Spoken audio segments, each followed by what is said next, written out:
Alright, let's talk about one of the most fascinating, complicated, and honestly, exhausting characters in TV history. Jax Teller from Sons of Anarchy.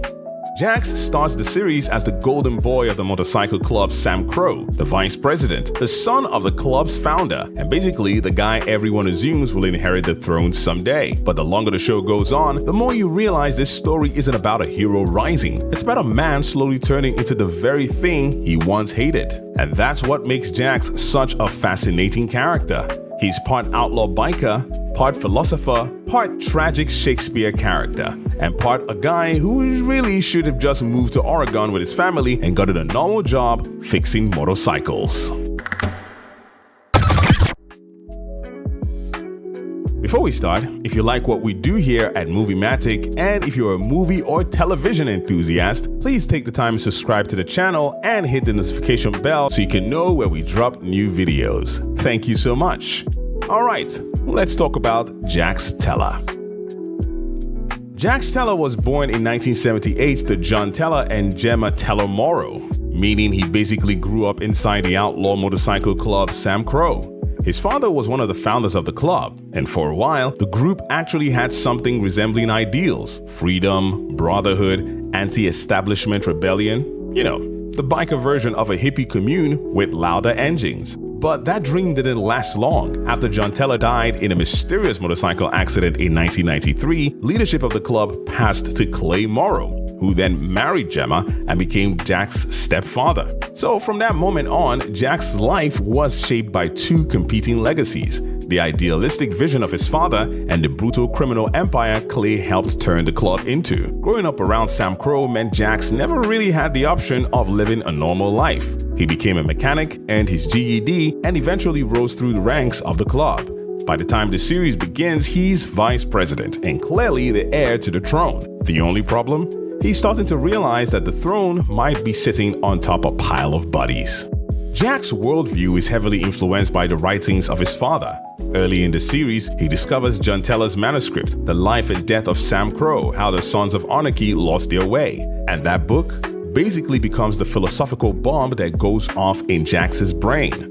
Suddenly, he's questioning everything: the violence, the gun running, the endless cycle of retaliation. Jax begins to believe the club should evolve into something less criminal and more legitimate. The problem is, he's trying to reform a biker gang that has spent decades making money through illegal activities. And that's like trying to convince sharks to go vegetarian. So, throughout the series, Jax walks a moral tightrope. On one hand, he wants to honor his father's dream and protect his family. On the other hand, he's constantly forced to make brutal decisions that push him further away from that dream. If there's one word that defines Jax Teller, it's conflicted. He wants to be a good father. He wants to protect his sons, Abel and Thomas. He wants the club to survive without destroying everyone around it. But every single time he tries to steer things in the right direction, the violence of the outlaw life pulls him deeper into chaos. And the thing about Jax is that he's incredibly smart. People underestimate him because he's a biker with a leather vest and white sneakers. But, as Wayne Unser once described him, Jack is as smart as he is dangerous, which means when he finally embraces his darker instincts, he becomes terrifyingly effective. By the end of the series, Jack's kill count reaches 46, and that's not exactly the resume of a guy who successfully escaped the life. The Sons of Anarchy Motorcycle Club isn't just Jack's job, it's his family, his identity, and his prison all at the same time.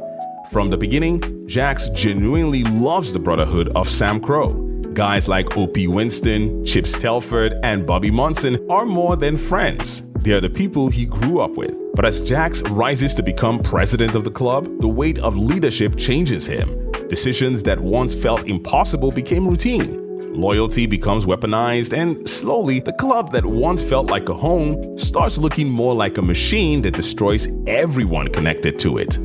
Jax's relationship with his father is one of the emotional cores of the series, even though John Teller died years before the show begins. Through John's writings, Jax learns that his father had started questioning the club's violent direction. That revelation plants a seed in Jax's mind and eventually grows into a full-blown rebellion against the club's leadership. Unfortunately for Jax, that leadership includes his stepfather Clay and his mother Gemma, two people who might actually be more dangerous than the club itself. Clay sees the club primarily as a business and is willing to do whatever it takes to protect it.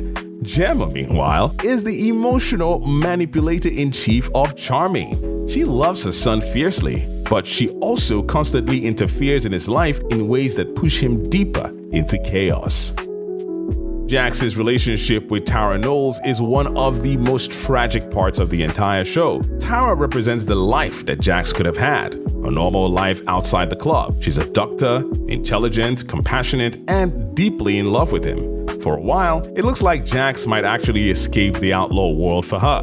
But the longer Tara stays in Charming, the more the club consumes her life. The violence escalates, the threats grow bigger, and eventually she becomes entangled in the very world she once tried to escape. In many ways, Tara's death is the ultimate consequence of Jax's inability to leave the life behind. Honestly, Jax had multiple opportunities to walk away. Throughout the series, he talks about leaving SAMCRO with Tara and the kids. He even comes close a few times, but every time he gets close to the exit door, something pulls him back in. Loyalty, revenge, responsibility, or plain old pride. And that's the tragedy of his character. Jax believes he can fix the club from the inside, but the deeper he goes, the more he becomes part of the problem. By the final season, the man who once dreamed of reforming SAMCRO has become one of the most violent leaders in its history. A huge reason the character of Jax Teller works so well is Charlie Hunnam's performance. Hunnam manages to balance Jax's charisma, intelligence, and brutality in a way that makes the character endlessly watchable. One minute, he's a loving father reading bedtime stories to his son, and the next minute, he's orchestrating a revenge plan that will make a supervillain pause and say, "Whoa, dude, maybe chill." To prepare for the role, Hunnam spent time with real outlaw bikers in California, studying their behavior and culture. That research paid off because his portrayal of Jax feels authentic rather than like someone pretending to be tough. Jax Teller is one of television's greatest tragic anti-heroes. He starts out as a man trying to honor his father's ideals and protect his family. But over 7 seasons, the weight of violence, betrayal, and loyalty slowly transforms him into something darker. By the end, Jax realizes something heartbreaking. The only way to truly break the cycle of violence is to remove himself from it entirely, which leads to one of the most unforgettable endings in TV history. Because sometimes the most dangerous place for a man to be is inside the life he was born into. Thanks so much for staying to the end of the video. If you like what you just saw, please do like and share this video. Also, don't forget to subscribe. Till the next one, you take good care.